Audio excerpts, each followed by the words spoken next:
From the Library of Congress in Washington, D.C.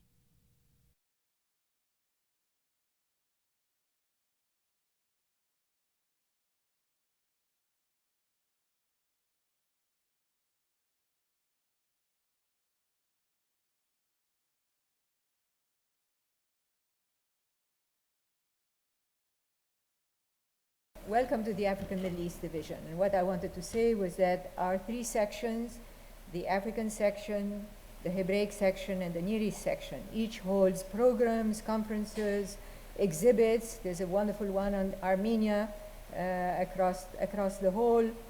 And each one has authors coming and speaking to our readers, to our patrons, to our guests. Today, the African section, in cooperation with the Poetry and Literature Center here at the library, the center which is headed by Rob Casper, and the Africa Society of the National Summit on Africa, whose president and CEO, Bernadette Paulo, will address you in a moment, as will Rob Casper. The African section will be presenting the 5th interview in the series Conversations with African Poets and Writers. This videotaped series is meant to record for posterity the words and images of important African authors. In addition to their works, which the Library of Congress holds, teachers, scholars, students, and others interested in African culture will have a unique primary source of reference for their research and an additional teaching tool to educate youngsters about Africa, namely an entire archive of African authors explaining in their own words the importance of their literary work and that of their colleagues to better understand African culture and society. So it is my distinct pleasure to now introduce Dr. Angel Baptiste, the Africa Area Specialist responsible for Nigeria here in this division, who will conduct the interview today with our guest, Professor Helon Habila. Angel Baptiste holds a doctorate in African Studies from Howard University and is often asked to be an examiner on doctoral dissertation panels. She also holds a master's degree from the School of Library and Information Science at Catholic University. She's widely published, including 2 major studies on Africa south of the Sahara, Index to Periodical Literature, and Drought and Famine in Africa, a Selected Bibliography. And now, our partner in this initiative, Robert Casper, the dynamic head of the Poetry and Literature Center of the Library of Congress, will be addressing you as well.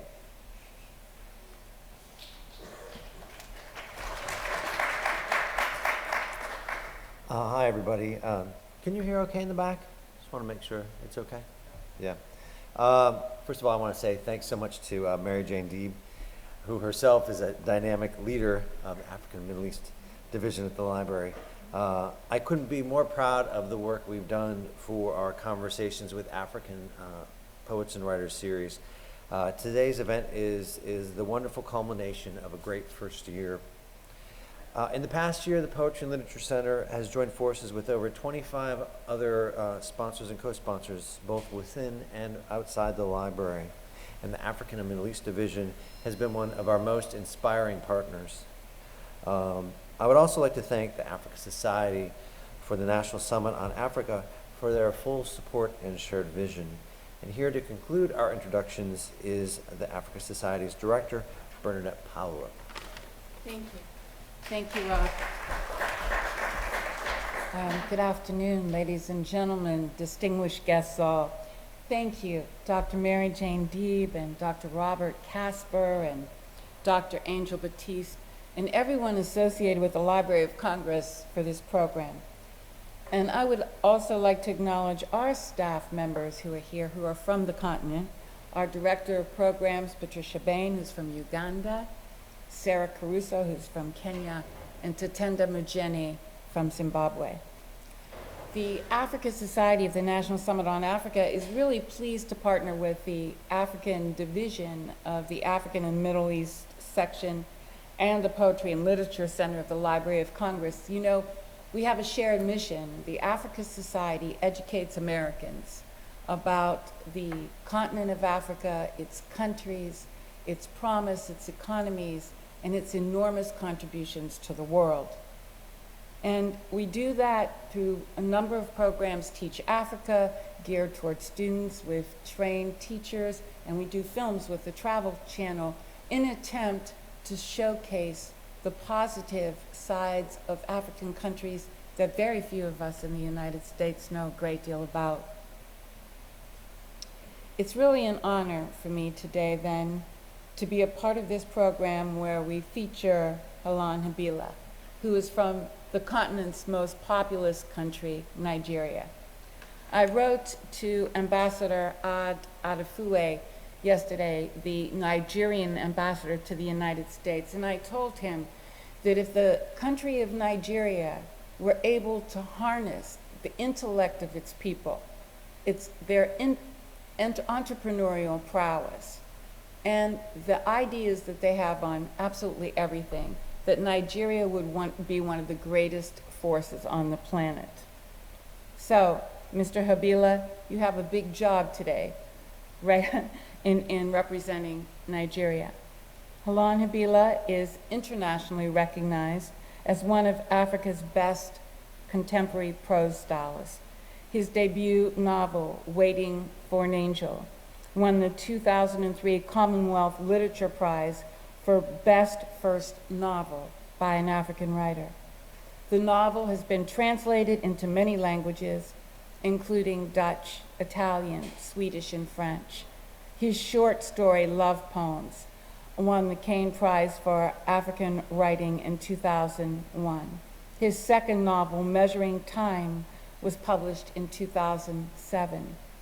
Habila's latest novel, Oil on Water, shortlisted for the 2011 Commonwealth Writers' Prize, Africa Region, Best Book. Helon has just edited the Granta Book of the African Short Story, an anthology of writers drawn from 20 African countries. He grew up in Gombe State in the northern region of Nigeria. After earning his BA in English at the University of Jos in 1995, he taught at the Federal Polytechnic, Bauchi, moving to Lagos in 1999. He wrote for the romance magazine Hints and went on to become the arts editor at the influential Vanguard newspaper. We in the audience like the fact that he wrote for a publication that deals with romance, because there's many of us in the audience who are romantics, speaking for myself, I'm sure. In 2002, he moved to England to become the African Writing Fellow at the University of East Anglia, where he currently is doing his PhD work on the life of Dambadzo Marachera. He's also been a fellow at the University of Iowa International's Writing Program and the first Chinua Achebe Fellow at Bard College in New York. He has published stories, articles, and poems in journals worldwide, and is currently a PhD candidate at the University of East Anglia. He currently teaches creative writing at George Mason University in Fairfax, Virginia, which is really a commercial for them to have someone as distinguished as you, Mr. Habila, there. He is a founding member and currently serves on the advisory board of the African Writers Trust, a nonprofit entity which seeks to coordinate and bring together African writers in the diaspora and writers on the continent to promote sharing of skills and other resources, and to foster knowledge and learning between the two groups. Ladies and gentlemen, it is my pleasure to introduce to you Mr. Helon Habila.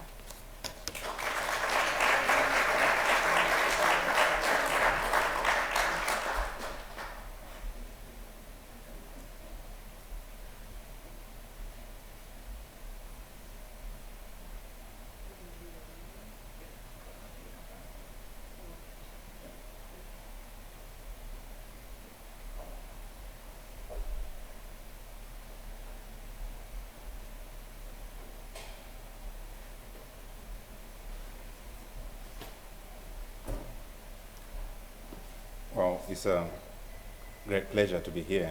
It's a big honor to be reading at the Library of Congress. I want to thank you for that introduction. I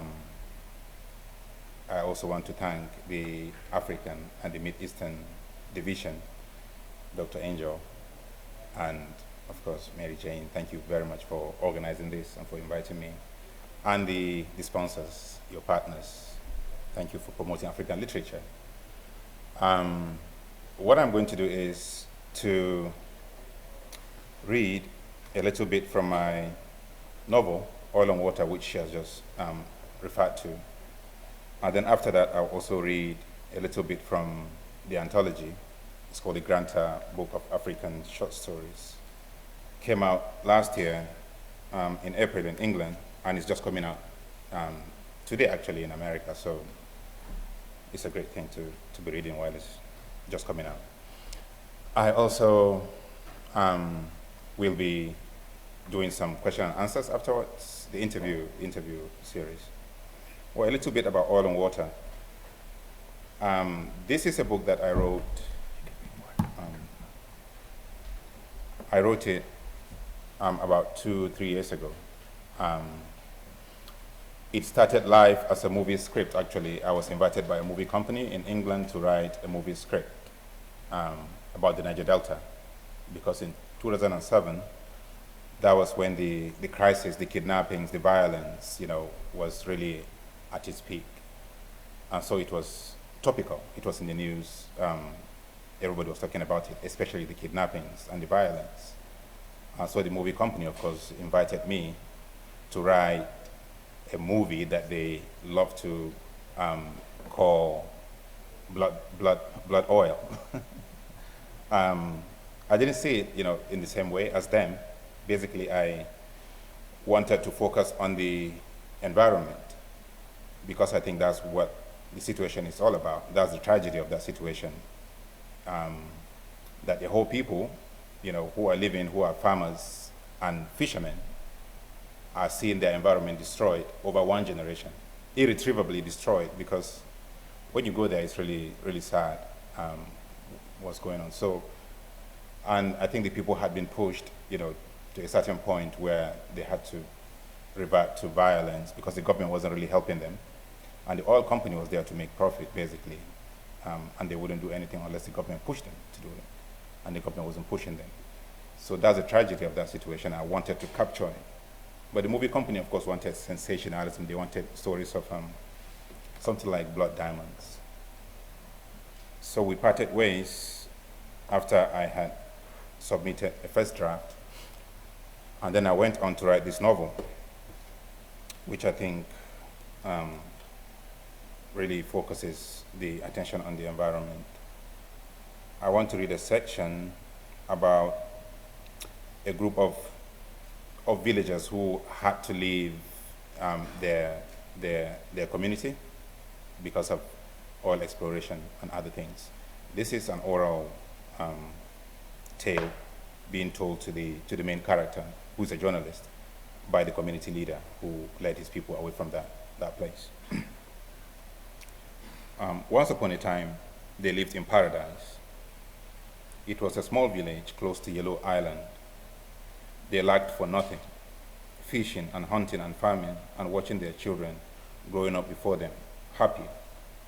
The village was close-knit, made up of cousins and uncles and aunts and brothers and sisters. And though they were happily insulated from the rest of the world by their creeks and rivers and forests, they were not totally unaware of the changes going on all around them.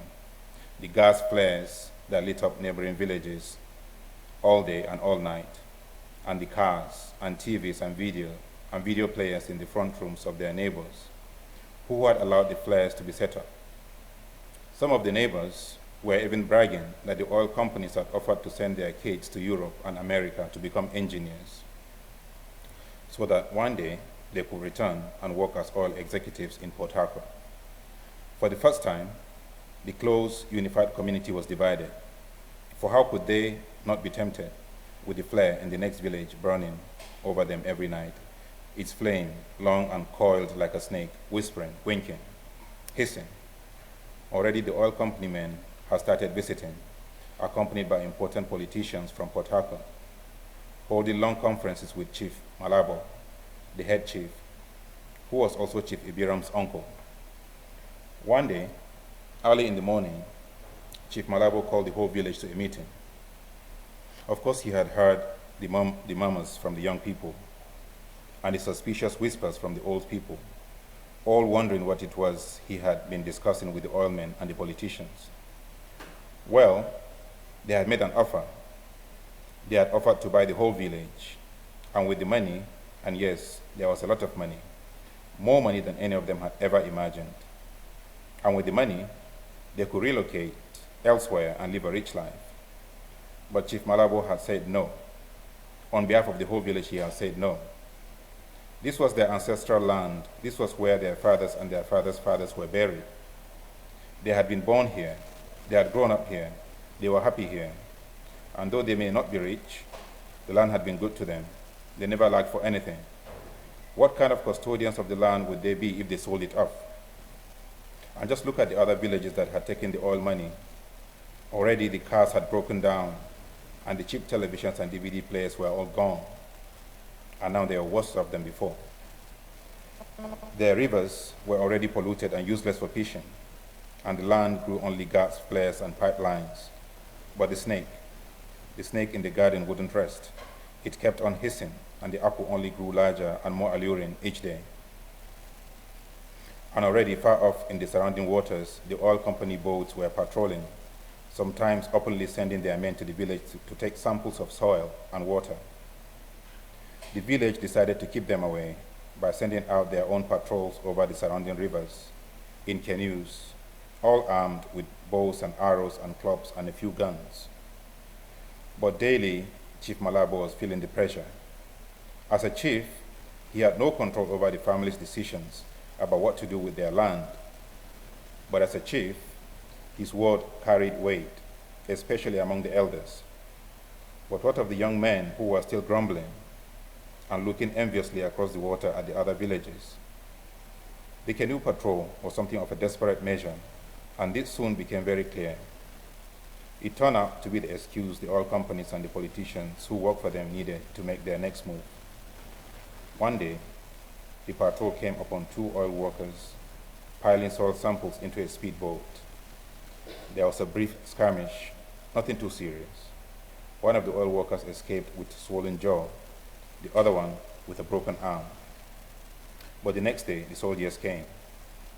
Chief Malabo was arrested, his hands tied behind his back as if he were a petty criminal, on charges of supporting the militants and plotting against the federal government and threatening to kidnap foreign oil workers. The list was long. But the lawyer said, if the elders would consent to the oil company's demands, sell the land. A politician, who introduced himself as their senator, came all the way from Abuja and assured them that their situation was receiving national attention. It was in the papers, and he was going to fight for them to see that their chief was returned safe and sound. With him were 2 white men, oil executives. The villagers chased them away. Others came, but they were all liars, all working for the oil companies, trying one way or another to break the villagers' resolve. But the villagers remained firm. Chief Malabo, whenever they went to see him, told them not to give in, not to worry about him, but they could see how he was deteriorating every day. And then they went to see him one day and were told he was dead. Here, Chief Ibiram paused in his story, his voice breaking. They were given his body, which was wrapped in a raffia mat and a white cloth, and told to take him away, just like that. The following week, even before Chief Malabo had been buried, the oil companies moved in. They came with the whole army, waving guns and looking like they meant business. They had a contract, they said. Chief Malabo had signed it in prison before he died, selling them all of his family land, and that was where they would start drilling. And whoever wanted to join him and sell his land would be paid handsomely. But the longer the people held out, the more the value of their land would fall. Zach shifted. So what happened? They sold, one by one. The rigs went up, the gas flares, and the workers came and set up camp in our midst. We saw our village change right before our eyes. And that was why we decided to leave 10 families. We didn't take their money. The money would be our curse on them for taking our land and for killing our chief. we left. We headed northwards. We've lived in 5 different places now, but always we've had to move. We're looking for a place where we can live in peace, but it is hard. So your question, are we happy here? I say, how can we be happy when we are mere wanderers without a home? That is oil and water. It took me about 2 years to write it.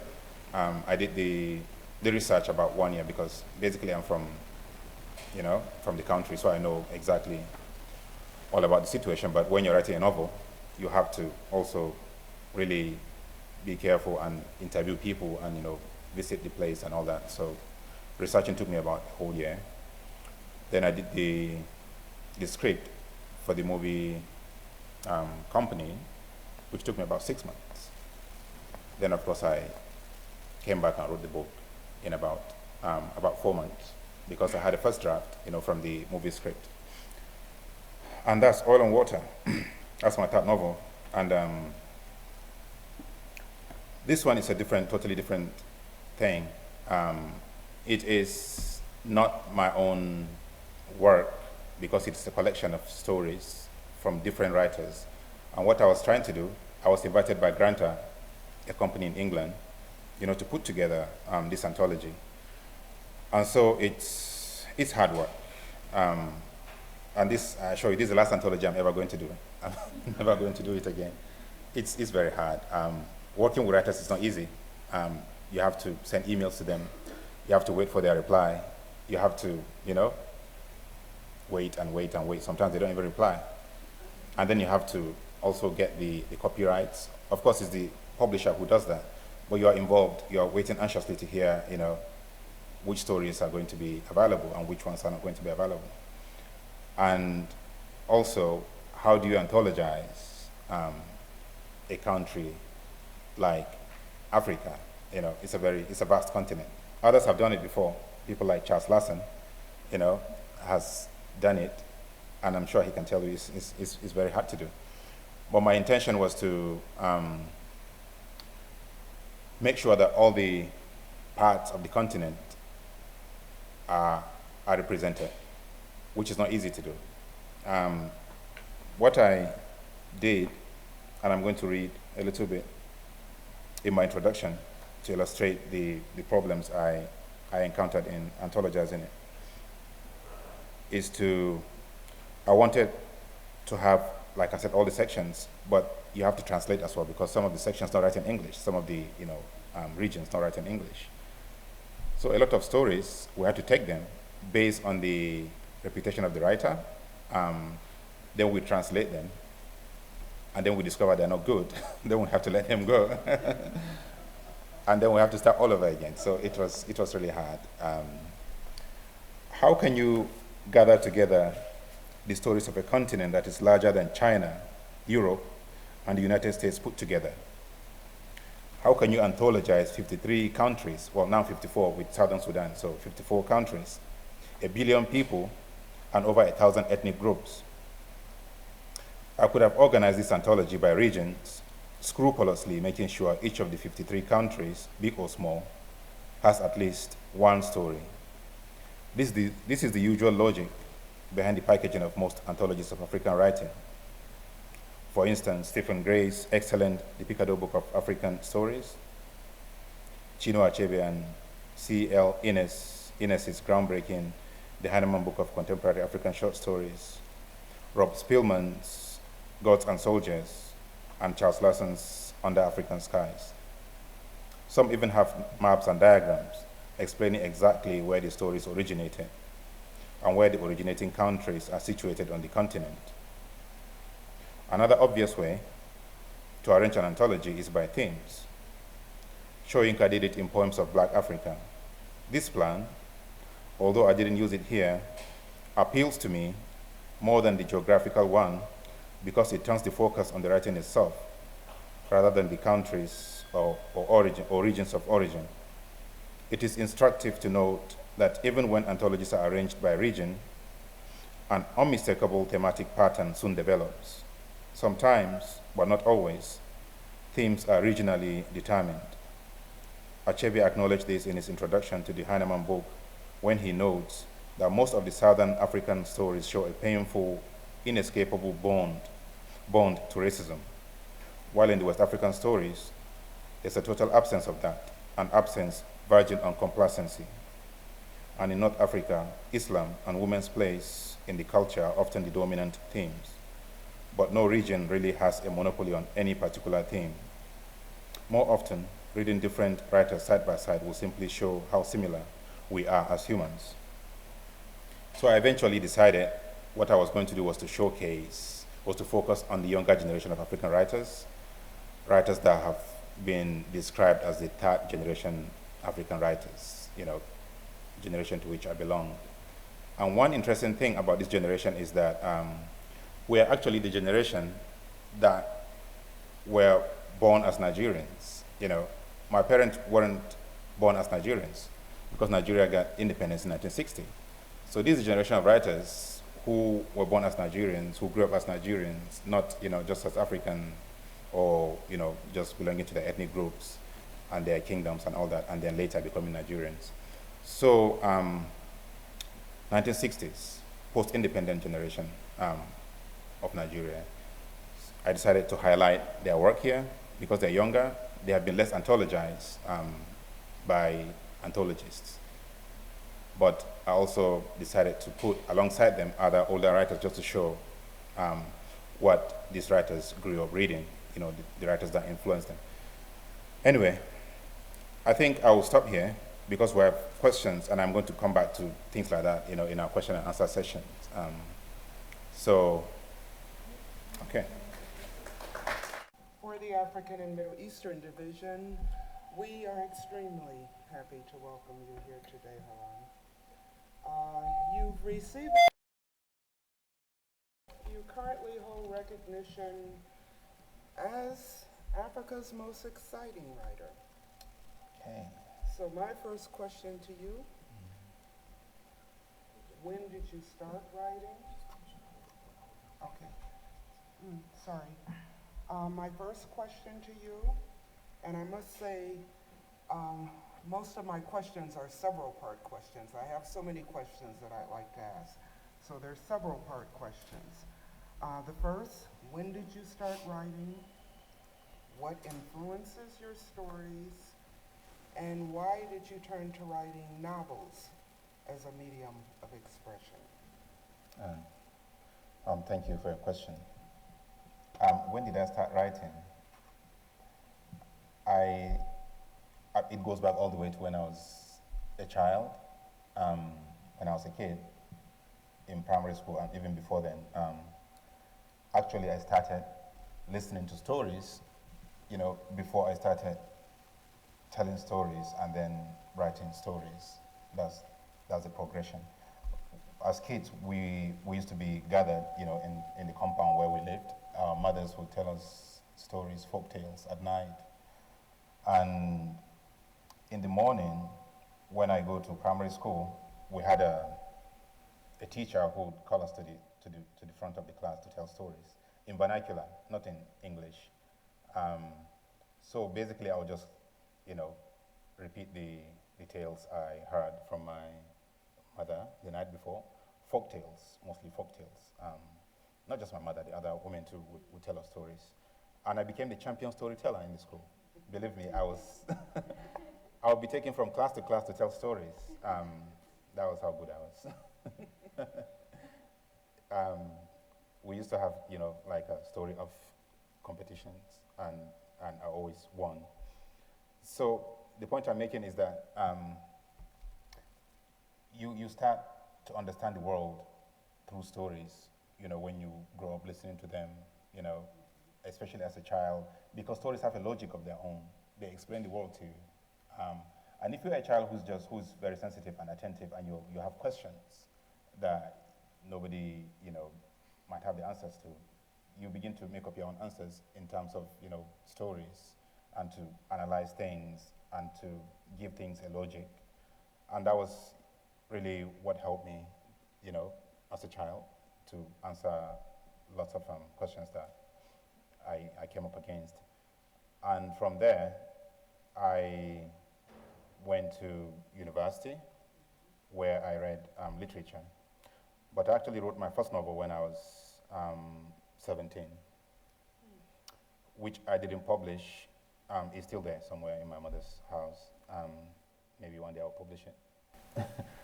But I took a chapter from the book and I got it published, so it came out when I was in my second year at university.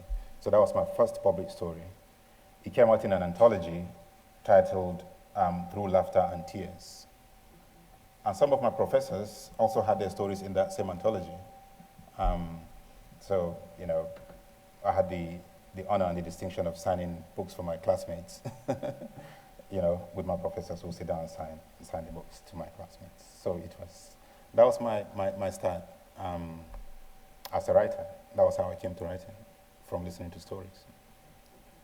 Now, in your novels, Waiting for an Angel, Measuring Time, and your latest, Oil on Water, not only do we find a strong sense of imagination, but we find memorable characters, and we find real-life historical events and situations.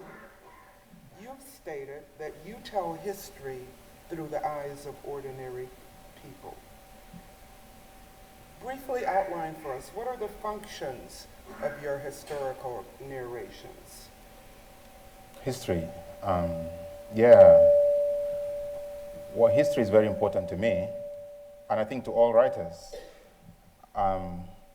The interesting thing about novels is that when you have a novel that is written, even if the stories are futuristic, it's still history, because eventually it's going to supersede. The time will come that the events in the book would be, you know, at the time that was supposed to be in the future, and then it becomes history. So you always deal with events that are in the past. You know, the very narrative itself is always told in the past tense. So to whatever level you want to look at it, there's always an element of history in writing fiction. But to come back to your question, history itself, I'm very conscious of using history. I do it intentionally. I like the idea of using it. It's not just me. I think there's always that awareness, that idea of using history in African literature has always been there. When you go back to the works of people like Chinua Achebe, the first generation of writers, they always go back to history. Things Fall Apart is a historical novel, actually, even though it was written in 1958, published in 1958, but it deals with history. And the idea is that the African writer, you know, the first generation especially, saw themselves or see themselves as kind of writing their nation into being, you know. They're trying to answer back to certain ideas about the African nation, about culture, about religion, about history and all that. So basically people like Chinua Achebe were trying to answer back and to use history deliberately and religion and culture to show that the African had history, the African had religion, the African had dignity before the coming of colonialism. So Africans didn't just discover it after colonialism. It's always been there, and that's what Things Fall Apart did. So with people like me, there's that tradition that's established. History has always been important. With my first novel, Waiting for an Angel, what I tried to do was to use contemporary history, 1990s in Nigeria especially, to look at the politics of that, the pro-democracy movement, and to look at the place of the individual especially. The difference between me and people like Achebe, I think, would be that we're more concerned about the place of the individual. And because I think sometimes the individual is neglected in African politics, African societies, and all that. There's so much emphasis on the nation that the individual is often subsumed and taken for granted. And I think writers of my generation are beginning to pay more attention, by necessity actually, because we've been forced by so many, you know, by circumstances to begin to do that. So that my history would be then a look at the individual and how he is trying to cope with the contemporary situation also as a subject of history. Thank you. Could you speak for a few minutes about the contemporary literature creations that are emerging, both in continental Africa as well as in the diaspora? And also, where do you fit into this current African literary trend? Yeah, I started to talk about that already. We have the first generation, like I said, and they are mostly now in their 70s, 80s, and they started publishing in the 50s and the 60s. But interestingly, the publishing history in Africa goes back much, much longer than that, especially in South Africa, with writers like Saul Platje, who actually published his first book in his novel, Mahudi, in 1913. Things Fall Apart was published in 1958 and is seen as the African novel. And Achebe is called the father of African novel. So there's always the assumption that the first novel was published in 1958, Things Fall Apart, but actually it goes back further than that. Even Kamaralai published before Chinua Achebe in 1954, but I think it's because of the importance of Things Fall Apart that people began to call it, the father of the African novel and all that.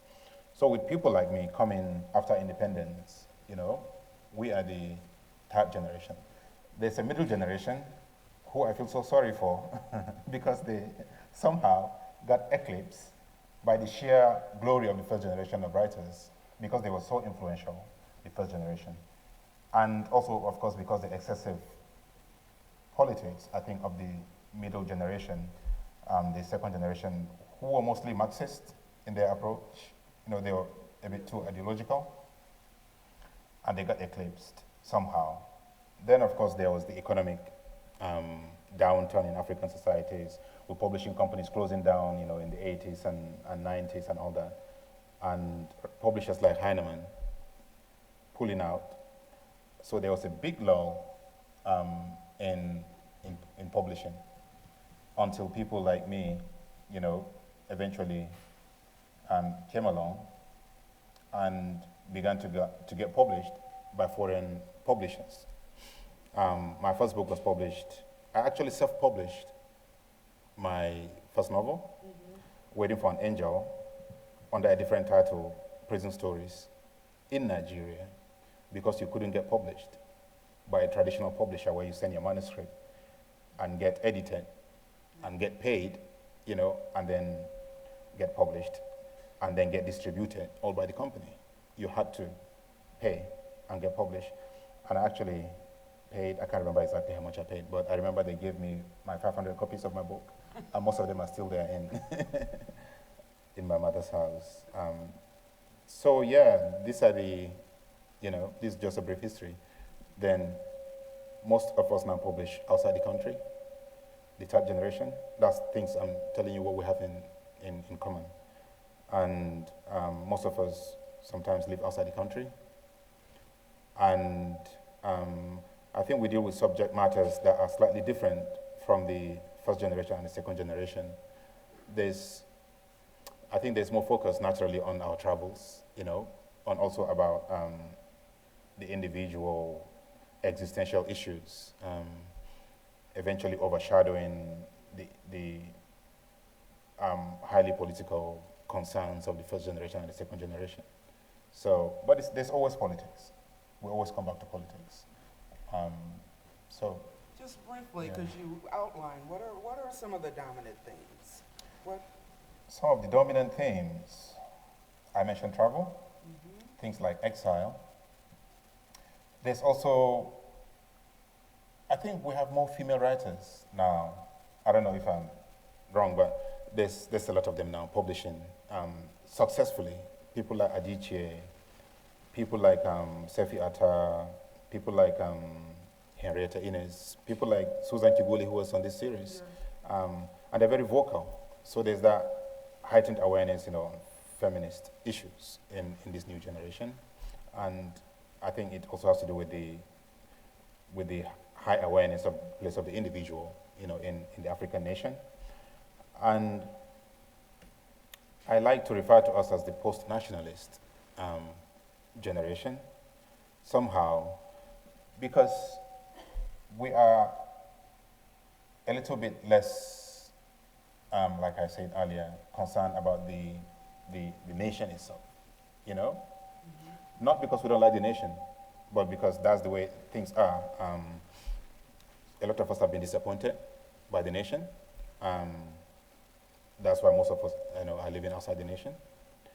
And when you look at Chinua Achebe and his generation, they were concerned about the nation because they were fighting against colonialism. So they had to speak for the nation. They had to bring the nation into being, write it into being, So that has been done. We cannot go back and start doing that all over again. So with people like Dambuzo Marachera, I think people like Ben Okri, who are slightly older than us, I see them as the bridge. They are the people who actually began to usher in these new, themes and concerns, of writing in African literature. Yeah. And finally, I'd like to ask, what is the future of African writing? What is the future of African literature? What does African literature have to contribute to world literature? And what type of international recognition is needed in terms of bringing more attention to African literature? Yeah, I think if you want to understand a nation, you want to understand its politics, its people, its culture, you have to read the novels, the poetry, of the people. So it's the same thing that African literature is offering, just, the same thing as British literature would offer, about Britain, American literature would offer about America. It's the same thing that we do. We're makers of culture. That means we talk about people, how they live from day to day. We talk about the politics, but we do it with an eye on the individual, on the human element, not just listing history, or the philosophies, or the metaphysics. We try to do this using the individual to show that he has dignity, he has hopes, he has dreams. And when you put this side by side with like a report on Africa in CNN, for instance, you will see what I'm talking about. On CNN, of course, there will be the sound bites about war. You see the refugees and the hunger and the dictators and all that. Where are the people? Where are the human beings who live and love and eat food, and are happy? Believe me or not, some of them are really happy. So that's what the writer tries to do, to show you that there's another dimension that's been overlooked in the oversimplified presentations of the news, sometimes even history is oversimplified. The novel, I think, is more complex, because it captures the way people speak, actually, the kind of smells, it recreates that. It brings them into being, really, I think, yeah. Thank you, Helon. At this point, I think we can open up to the audience, 5 or 10 minutes for questions. And I'd like to note that we are being webcast, so you, in asking a question, you are giving your permission to webcast. Yeah. Mm-hmm.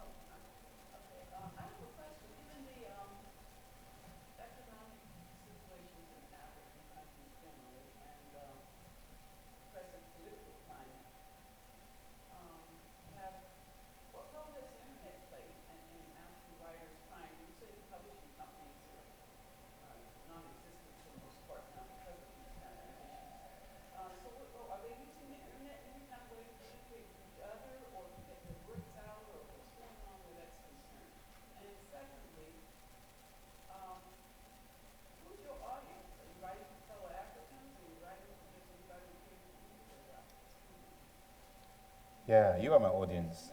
The question that was raised, what is the role of the internet in terms of the African literary scene at this point in time? And who are African writers writing for? Who is the audience that they're directing their attention to? Yeah, well, it's a good book, I can kind of refer you to. It's called The Ordeal of the African Writer, written by the man next to you. It's a very good book. It talks about publishing, and the ordeal of the African writer, written by Charles Lassie. It's a very good book. But it talks about the history of publishing and looks at how African writers get published. But what I can tell you is my own experience. Most of the publishing houses closed down in the, I think, late 80s, 90s, with the introduction of the currency devaluation, all these things contributed in so many ways. So that these foreign publishers who had their offices in all these African countries couldn't publish profitably, because when they buy their raw materials in dollars and they go and sell the books in naira, they wouldn't, break even. They wouldn't even break even, so they were losing a lot of money. A lot of them closed down. So when I started writing in late 90s, 2000, there weren't publishing companies because newsprint was very expensive. There was a lot of austerity measure. People were just buying food. So people couldn't afford to really do that. So in that vacuum, we had the vanity presses. They are just printing presses. They are not publishers because they don't edit, they don't market, they don't review, they don't do anything. But right now, but in a way that was also good for us because we were able to get foreign publishers, and we actually are able to distribute our books more widely than people before us, did. Even people who publish with Heinemann, African Writers Series, weren't as widely distributed. They didn't have agents, for instance. They were just they and their publishers. That was who they dealt with. But right now, the situation is much, much improved. Gradually, we are beginning to have local publishers, real publishers, publishing. In Nigeria, for instance, there's Cassava Republic. Who is my Nigerian publisher? Because at a certain point, after my first novel, published in England and America, I discovered that they weren't available in Nigeria. And I said, what's the whole point? These are the people I'm writing for, I'm writing about. And if they can't get the books, then what's the whole point of it? Yeah. So my publisher agreed to give me back the Nigerian rights to my book, all of my books actually, and I got them reissued in Nigeria by a Nigerian publisher. And now you have a lot of them coming up. In Nigeria, there's Cassava Republic, who is my publisher. There's Farafina in Lagos, and there are so many others that I don't even know about. And they are actually publishers. They have editors, And when my first book and second book were issued in Nigeria at the same time by them, they actually flew me to Nigeria and organized readings and book signings, from city to city. So they're doing exactly what publishers here are doing, and there's more access to books now. Plus, I sold more books in Nigeria than I've ever sold at any of my readings anywhere. Yeah. And I would like to note that these publications are available here in the Library of Congress. We can take two quick questions. I wanted to ask a kind of two-part question. First is, I heard that you're a poet also. I think I'm a poet also. Yeah. Do you share poetry? Is it something that you do on the side?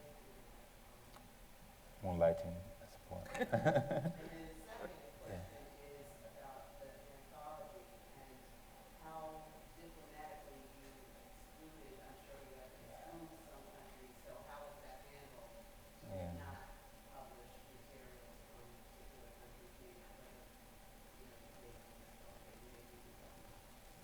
Yeah, well, to answer the last question first, I still have people who are not speaking to me. Because of that, a lot of my friends who, I turned down their stories because to me they were not what I was looking for. Not that they were bad, but I wanted to highlight a certain thematic, concern, and also my taste. Sometimes as an editor you have to depend on your taste and your gut feeling. So I wasn't concerned particularly about the countries, even though the editor who I was working with wanted as much representation as possible. I was just looking for good stories. And with countries like Nigeria, you know, there are more writers in Nigeria than, you know, you have, say, like Ghana. So the problem with Nigeria was who to keep out, not who to put in. I don't even have my story in the anthology. I decided to leave that space for another person.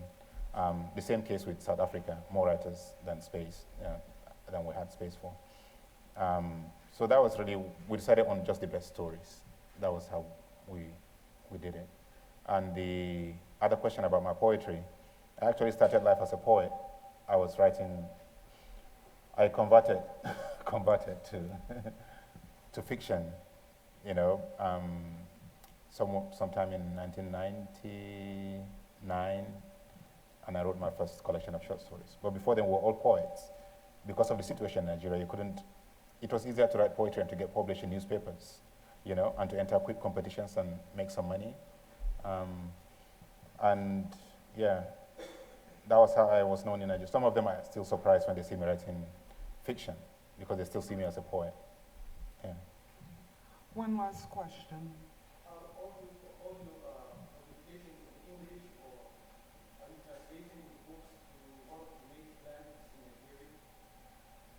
Are your publications? I write in English. None of my books are out in any Nigerian language yet. Maybe in the future, somebody might, you know, translate them. But I won't do it myself.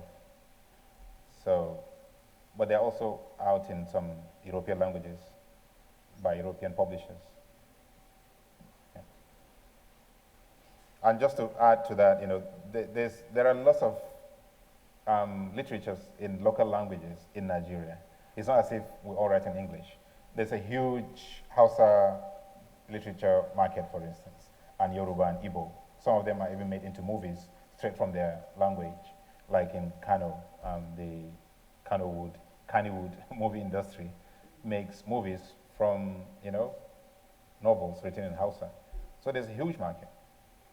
It's just a tradition that most people like me who went to university and studied literature eventually end up writing in English. But I grew up reading Hausa literature mainly. Okay. Thank you, Helon. Helon will be doing a book signing in the library's gift shop. So for those of you who are interested in purchasing his new novel, as well as the Granta African short story, Marita Harper will be taking folks down to the gift shop, and the author will be joining us there. We thank you very much. Thank you. This has been a presentation of the Library of Congress. Visit us at loc.gov.